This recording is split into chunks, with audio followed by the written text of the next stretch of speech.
Oke,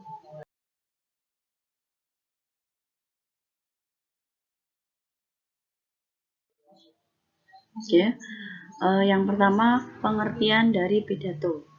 Pidato adalah suatu kegiatan berbicara di depan umum atau berorasi agar dapat menyatakan pendapatnya atau memberikan suatu gambaran pada suatu hal atau tentang hal tertentu.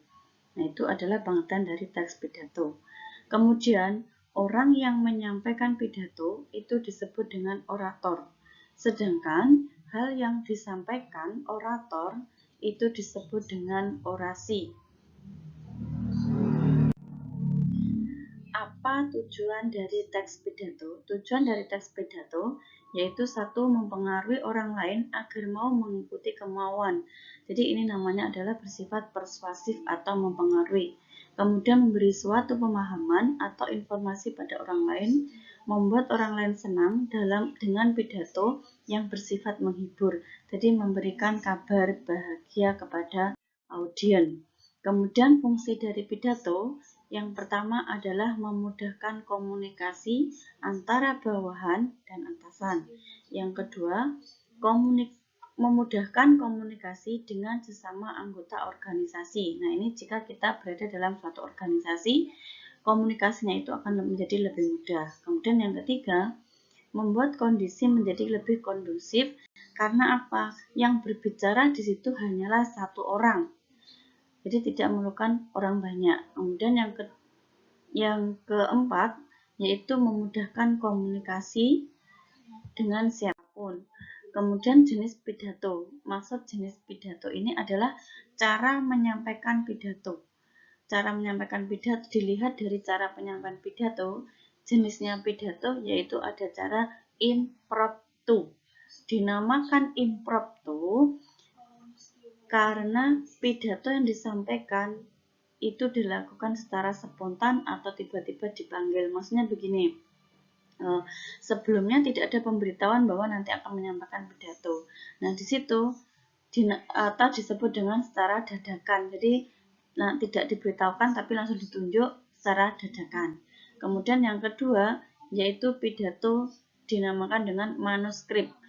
Dinamakan dengan manuskrip karena dengan naskah. Dalam hal ini berlaku menyampaikan pidato tetapi hanya membacakan. Nah, nama lain dari jenisnya ini dinamakan dengan membaca naskah. Kemudian yang ketiga yaitu pidato dengan memoriter. Kenapa dikatakan dengan memoriter? Karena cara menyampaikan teks pidato ini dengan cara pidato itu dihafalkan terlebih dahulu, baik itu dihafalkan dari tulisan orang lain maupun tulisan orang lain, tapi dengan menghafal teks pidatonya. Nah, ini biasanya yang sering anak-anak lakukan pada waktu lomba teks pidato. Kemudian yang keempat yaitu teks dinamakan dengan pidato ekstemporer. Dikatakan dengan ekstemporer karena pidato ini hanya menyiapkan secara garis besar dan pokok-pokok bahasan yang menunjang dari pidato itu saja. Nah, ini biasanya disampaikan oleh para kiai atau orang-orang yang sudah mahir dalam membacakan pidato. Jadi hanya membawa catatan kecil. Selanjutnya, struktur teks pidato itu dibagi menjadi 3, yaitu pembukaan, isi, dan penutup. Pembukaan berisikan salam pembuka, ucapan penghormatan, dan ucapan syukur. Sedangkan isi pidato yaitu orator menyampaikan isi topik dari pidato, kemudian di akhir yaitu ada penutup, ini nantinya ditutup dengan ucapan salam. Kemudian ciri kebahasaannya yaitu kalimatnya aktif, menggunakan kata tugas, dengan menggunakan kosakata yang emotif, kemudian menggunakan kosakata dalam bidang ilmu, kemudian masukkan sinonim agar ditekan kemudian lebih paham. Menyisipkan beberapa kata benda abstrak, maksudnya nyata, memberikan informasi yang informatif, kemudian memasukkan beberapa referensi. Maksudnya referensi itu ini atas dasar siapa atau perintah siapa. Nah, itu maksudnya. Kemudian contoh teks pidato. Ini adalah contoh dari teks pidatonya dari pembukaan dulu ya. Contohnya seperti ini kalian baca.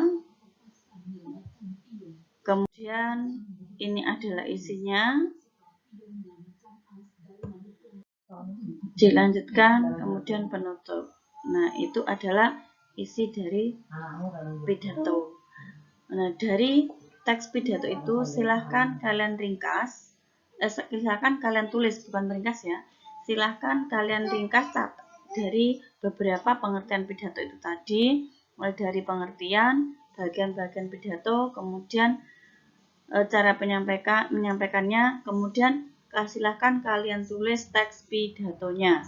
Ditulis dengan rapi. Jadi kalau menulis teks pidato itu yang lengkap, yang rapi. Oke, demikian. Terima kasih. Wassalamualaikum warahmatullahi wabarakatuh. Jangan lupa absennya ini adalah nanti melalui like dan subscribe-nya. Oke. Selamat mengerjakan. Terima kasih. Wassalamualaikum warahmatullahi wabarakatuh.